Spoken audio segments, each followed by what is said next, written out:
Hi guys and welcome to our YouTube channel 1-2-Step, where today I'm here with another video to show you guys on how you can edit your post captions on your Instagram from your laptop. To do so, just follow some simple steps that I will show you on this video, and then you can edit your captions as well. First of all, just open up your Instagram on your laptop and then go on to profile and select the edit or post you want to edit your caption in.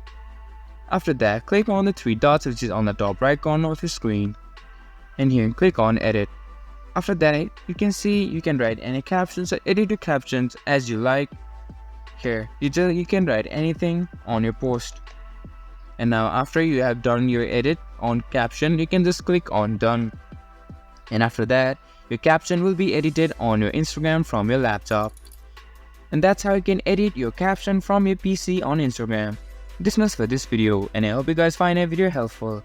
If you do, make sure to leave a like, subscribe to our YouTube channel and hit the bell notification. And don't forget to drop a comment for review, and for more content like this, see you guys in our next video. Thank you for watching.